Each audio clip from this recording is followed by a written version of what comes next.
बड़ी खबर जंग के मैदान से, जहां पर ईरान का इजराइल पर ताबड़तोड़ हमला लगातार जारी है। यरूशलेम में एयर डिफेंस सिस्टम को एक्टिव कर दिया गया।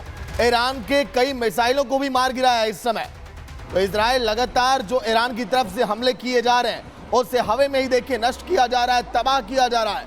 लेकिन ईरान अभी भी थम नहीं रहा है, क्योंकि खामेनेई अब ये ठान चुके हैं कि हम भी इजराइल का एक एक हमलों का मुंहतोड़ जवाब देंगे। लेकिन उधर ट्रंप ने साफ तौर पर कह दिया कि हम खामेनेई को मारने नहीं वाले, लेकिन हम लगातार चेतावनी दे रहे हैं ईरान को कि अभी भी मौका है, जंग के मैदान में खुद को संभाल ले, क्योंकि इजराइल के सामने टिकने वाला नहीं है, क्योंकि साथ में खड़ा है अमेरिका। और ट्रंप G7 की बैठक छोड़कर आए और लगातार इसी पर वो मंथन कर रहे हैं कि कैसे लगातार ईरान पर हमले किए जाएं।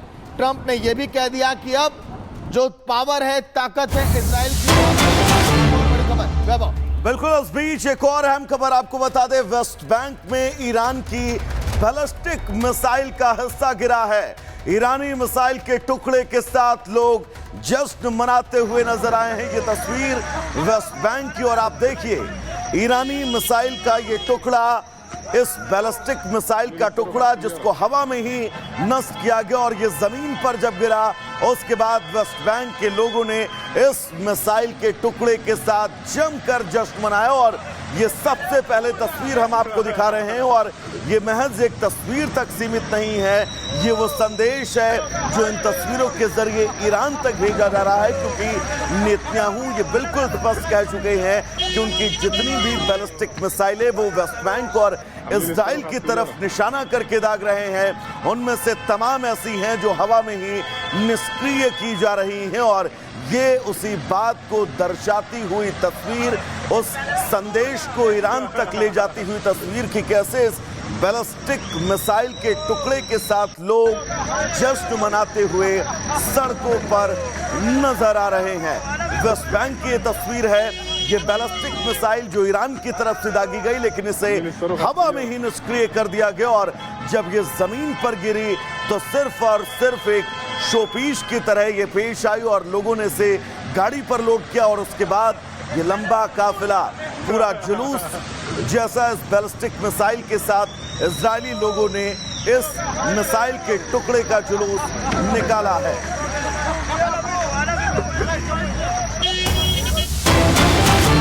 और बड़ी खबर, ईरान इजराइल के बीच लगातार युद्ध जारी है, लेकिन जॉर्डन ने कई ईरानी मिसाइलों को भी मार गिराया। एयर डिफेंस सिस्टम वहां पर एक्टिव किए गए। इजराइल पहुंचने से पहले ही उसे इंटरसेप्ट किया गया, हवा में ही मार गिराया। जॉर्डन ने एयर डिफेंस एक्टिव किया और कई ड्रोन को मार गिराया। डिफेंस सिस्टम की ताकत आप देखिए, जो भी मिसाइल, जो भी ड्रोन इस तरह से आते हैं उसे हवा में कैसे नष्ट किया जाए, ये एयर डिफेंस सिस्टम की ताकत है। और इजराइल और ईरान में इस समय ज़्यादातर एयर डिफेंस सिस्टम एक्टिव तो हैं, लेकिन ईरान के एयर डिफेंस सिस्टम उस तरह से काम नहीं कर पा रहे हैं जैसे ईरान की कर रहे हैं, क्योंकि इजराइल के साथ कई ऐसे देश खड़े हैं जो अपनी ताकत लगातार दिखा रहे हैं। यही नहीं, खामेनेई लगातार ये कह रहे हैं कि हमारी सैन्य ताकत, हमारी क्षमता इजराइल से कहीं ज़्यादा है, और इसीलिए ये हमले दोनों तरफ से रुकने का नाम नहीं ले रहे। जॉर्डन ने कई ईरानी मिसाइलों को मार गिराया। इजराइल पहुंचने से पहले ही हवा में देखिए कैसे उन मिसाइलों को, ड्रोन को नष्ट किया जा रहा है, क्योंकि कई ऐसे इजराइल के आसपास के इलाके हैं जहां पर एयर डिफेंस सिस्टम को इस समय पूरी तरह से एक्टिव कर दिया गया है। और वो एयर डिफेंस सिस्टम की ताकत का अंदाजा आप इन तस्वीरों को देखकर आप लगा सकते हैं वैभव। बिल्कुल, और सबसे महत्वपूर्ण सागर ये है कि जॉर्डन ने अपना एयर डिफेंस सिस्टम एक्टिव कर दिया है, के लिए एक बहुत बड़ी ढाल है। एक और बड़ी खबर उस बीच आपको बता दें, डोनाल्ड ट्रंप और नेतन्याहू के बीच बातचीत हुई है। ईरान मुद्दे पर दोनों नेताओं के बीच चर्चा हुई है। व्हाइट हाउस ने इस बातचीत की पुष्टि की है। G7 समिट डोनाल्ड ट्रंप बीच में छोड़कर वाशिंगटन पहुंचते हैं, बड़ी कैबिनेट बुलवाते हैं व्हाइट हाउस में, और इस कैबिनेट बैठक में आगे की रणनीति, अमेरिका का रुख क्या हो, ये वो तमाम स्थितियां तय होती हैं। लेकिन इसी बीच एक अहम खबर ये है कि इस कैबिनेट बैठक के बीच ही नेतन्याहू से बात होती है अमेरिका के राष्ट्रपति डोनाल्ड ट्रंप की। अब आगे रणनीति क्या हो, ईरान को लेकर जो स्पष्ट संदेश दिया गया है, उसके बीच ये बातचीत। तो व्हाइट हाउस में देखिए लगातार बैठक चल रही, लेकिन कनाडा में चल रही G7 की बैठक में इजराइल ईरान का मुद्दा हावी हो चुका है।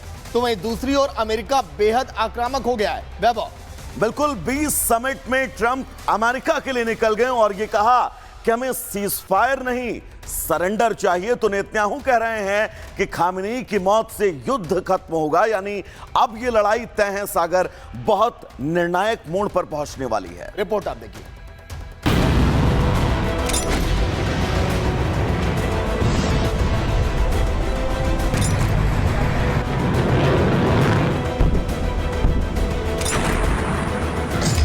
खामेनेई को मारा तो युद्ध भड़केगा नहीं,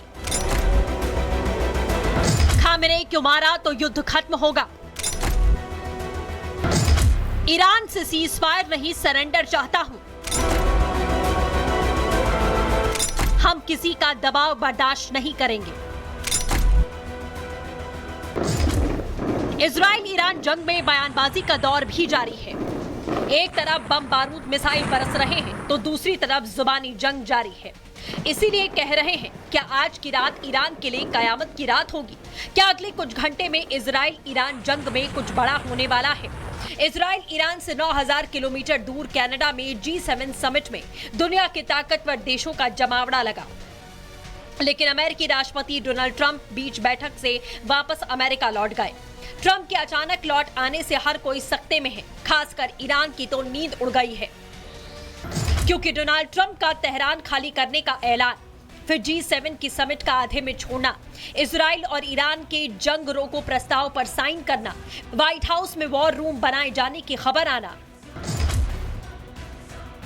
G7 समिट बीच में छोड़कर ट्रंप जरूर वापस आ गए हैं, लेकिन G7 नेताओं ने एक संयुक्त बयान जारी कर इजराइल का खुलकर समर्थन किया तो ईरान को नसीहत दी है। G7 नेताओं का कहना है कि ईरान किसी भी कीमत पर परमाणु हथियार नहीं रख सकता। इजराइल को अपनी रक्षा करने का पूरा अधिकार है। इजराइल की सुरक्षा के लिए समर्थन बनाए रखेंगे। ईरान मिडिल ईस्ट में अस्थिरता का प्रमुख कारण है। ईरान परमाणु हथियार नहीं रख सकता। वहीं इस बीच G7 देशों पर ईरानी विदेश मंत्रालय भड़क गया। ईरानी विदेश मंत्रालय का कहना है कि G7 ने इजरायली हमलों को अनदेखा किया। हमारे परमाणु केंद्रों पर हुए हमले पर G7 खामोश है। G7 को अपनी एक तरफा बयानबाजी छोड़नी चाहिए। इन सब के बीच अमेरिका वापस पहुंचे ट्रंप का ईरान को ध्वस्त करने का भी प्लान सामने आ गया है। ट्रंप ने सोशल मीडिया पर पोस्ट करके कहा, मैं कुछ बड़ा करने वाला हूं। ईरान से सीजफायर नहीं सरेंडर चाहता हूं। ईरान को परमाणु कार्यक्रम छोड़ना होगा। तेहरान खाली करने की चेतावनी दी। तेहरान के लोग जल्दी खाली करें शहर, क्योंकि तेहरान के बंकर में छिपे हुए हैं खामेनेई।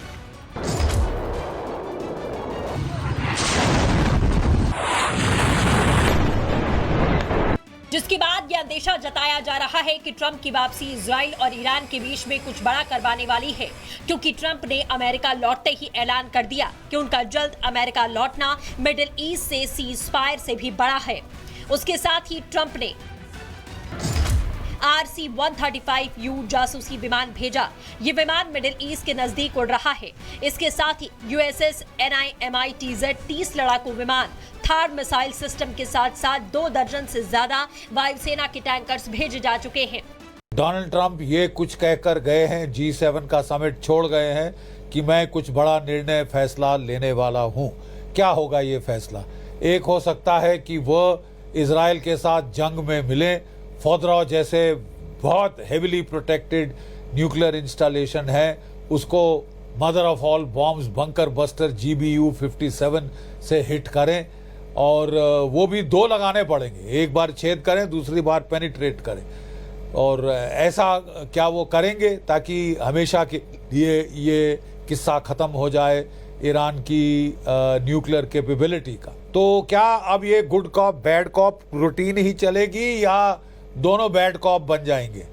मैं नहीं समझता ऐसा होना अमेरिका के हित में होगा, क्योंकि इससे ईरान डेस्परेट हो सकता है और वो वॉर को वाइडन कर सकता है। तो सहमति इसी में है कि अभी सीज फायर हो जाए, इजराइल और अमेरिका भी सीज फायर एक्सेप्ट कर लें और इतना पुश ना करें ईरान को कि वो वाइडन कर दे इस वॉर को।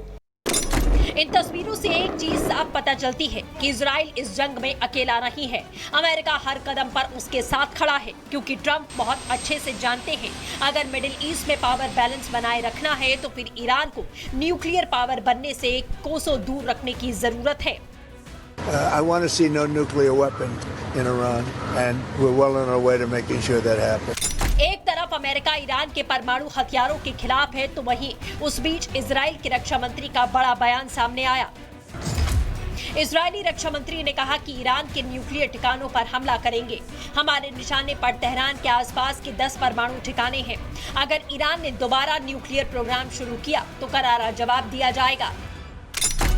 इसके साथ ही इजरायली रक्षा मंत्री ने खामेनेई को आखिरी वार्निंग दी है। इजरायली रक्षा मंत्री ने साफ साफ और सटीक शब्दों में कह दिया है कि खामेनेई का हाल सद्दाम हुसैन जैसा कर देंगे। सद्दाम के तख्तापलट से सबक ले खामेनेई। अमेरिका इजराइल की डिफेंस को मजबूत करके ईरान पर जबरदस्त दबाव बना रहा है। अमेरिका जानता है कि ईरान पर दबाव बनाने की ये टाइमिंग सबसे अच्छी है, लेकिन ईरान भी पीछे हटने का नाम नहीं ले रहा। अब ईरान ने मोसाद हेडक्वार्टर पर हमला कर दिया। यह हमला तेल अवीव में किया गया। ईरान ने बैलिस्टिक मिसाइल से मोसाद हेडक्वार्टर पर अटैक किया। आपको बता दें, ईरान ने मोसाद हेडक्वार्टर पर अटैक क्यों किया? क्योंकि मोसाद का ईरान की तबाही में अहम हाथ था। ईरान में अंदर तक घुसा मोसाद, ईरान के अंदर बैठकर हमला किया। मोसाद ने ईरान में बनाए ड्रोन से कई ईरानी शहरों पर हमला किया गया। अब जाहिर है अगर ईरान ने मोसाद हेडक्वार्टर पर हमला किया है तो इजराइल चुप तो नहीं बैठेगा। लेकिन अब इजराइल और ईरान के साथ साथ पूरी दुनिया की नजर डोनाल्ड ट्रंप पर है, क्योंकि ट्रंप का इशारा ही अब इस जंग के खत्म करने या फिर बढ़ाने को दिशा देगा। ऐसे में सवाल ये है कि G7 के समिट छोड़कर वापस ट्रंप क्यों गए? क्या इजराइल के साथ खुलकर जंग में आ गया है अमेरिका? क्या अब इजराइल और अमेरिका मिलकर ईरान पर हमला करने वाले हैं? Bureau report, Republic Bharat.